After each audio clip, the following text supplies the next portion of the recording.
আসসালামু আলাইকুম, আশা করি সবাই ভালো আছেন। It's me Ashraful Islam Lalon, Ashraful Islam Lalon Italy page এবং ইউটিউব চ্যানেল যে যেখান থেকে দেখছেন সবাইকে আন্তরিক ভালোবাসা ও অভিনন্দন। যারা ফেসবুকে থেকে দেখছেন ফেসবুক পেজটি লাইক ফলো শেয়ার দিয়ে এবং ইউটিউব চ্যানেলটি সাবস্ক্রাইব করে পাশে থাকুন, ধন্যবাদ।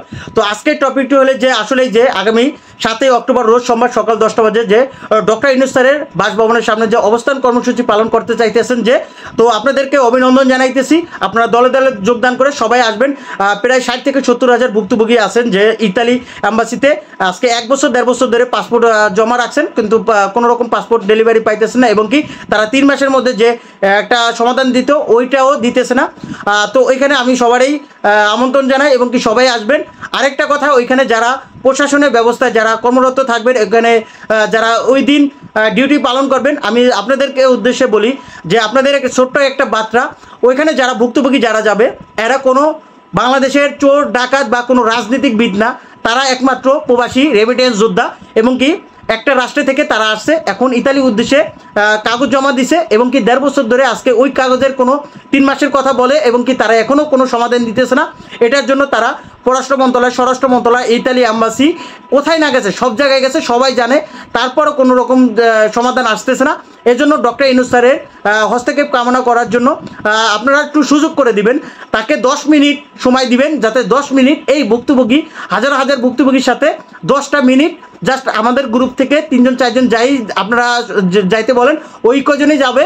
তারপর আপনাদের ওই ডক্টর ইউনূস স্যারের কাছে যে 10 মিনিট জাস্ট আমাদের ভুক্তভোগী পক্ষ থেকে সবাই তাদের যে কষ্টের কথা, যে প্রায় 70,000 60,000 এই ভুক্তভোগীদের কথা 2-1জন তুলে ধরবে, এবং কি ডক্টর ইউনূস স্যার তা সেই অনুসারে যে আশা করি যে আমাদের এই যে ভুক্তভোগীর দিকে তাকাইয়া কাজ শুরু করবে, এবং কি এটাকে তদন্ত করবে। কারণ 1.5 বছর ধরে পাসপোর্ট কেন একটা এম্বাসির মধ্যে আটকা থাকে, একটা পাসপোর্ট ছাড়া অন্য কোনো রাষ্ট্রেও যাইতে পারতেছে না।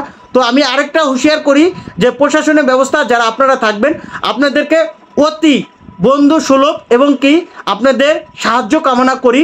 এর পরিবর্তে যদি আপনারা কোনো রকম কোনো ভুক্তভোগীর গায়ে বা কোনো রকম টর্চার করেন, তাহলে এই ভুক্তভোগীর ভাই ব্রাদার ইতালি প্রবাসী, কানাডা প্রবাসী, বিভিন্ন মিডল ইস্ট এবং কি ইউরোপিয়ান ইউনিয়নের প্রত্যেকটা প্রবাসী তার ভাইয়ের জন্য কষ্ট পাবে যদি আপনারা কোনো রকম কিছু করেন। এখানে কোনো রাজনৈতিক কিছু না, এখানে তারা ভুক্তভোগী রেমিটেন্স যোদ্ধা, তাদের গায়ে যদি কোনো রকম কিছু বলেন, তাহলে কিন্তু এই যে প্রবাসী যারা আছে তারা কিন্তু খেপে তাদের রেমিটেন্স, যে ভাই আমার ভাই কষ্ট পাইছে, আমার চাচা কষ্ট পাইছে, আমার দাদা কষ্ট পাইছে, আমার ফুফাতো ভাই কষ্ট পাইছে, এই প্রেক্ষিতে তারা কিন্তু রেমিটেন্স পাঠানো বন্ধ করে দিতে বাধ্য হবে।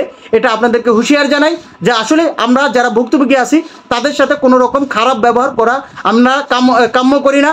যেহেতু বাংলাদেশের নাগরিক হিসাবে আমাদের দাবি জানাইতে পারে, এবং কি তারা দাবি জানাইতে এতটা ক্লান্ত হয়ে গেছে গা, মানববন্ধন, অনশন, অবস্থান কর্মসূচি কত কিছু না করছে, তারপরেও একটা সমাধান আসতেছে না।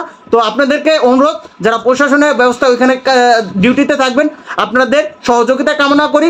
আমাদের এই ভুক্তভোগীদের ভাইদের 10 মিনিট সময় করে দেওয়ার জন্য আপনাদেরকে ধন্যবাদ জানাই এবং কি অগ্রিম শুভেচ্ছা জানাই। আপনারা যারা ওইখানে যারা থাকবেন, পুলিশ প্রশাসন এবং সেনাবাহিনী ভাইরা, এরা তো আমাদের ভালোবাসার একটা পাত্র।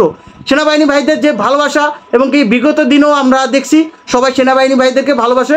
অবশ্যই এখানে ভুক্তভোগী যারা যাবে সবার মুখের দিকে তাকাইয়ে, কেউ 1.5 বছর ধরে পাসপোর্ট জমা রেখে আজকে নিঃস্ব হয়ে গেছে গা, তাদের মুখের দিকে তাকাইয়া আপনাদের এই সহযোগিতাটা কামনা করছি। আমি প্রশাসনের সহযোগিতা কামনা করছি।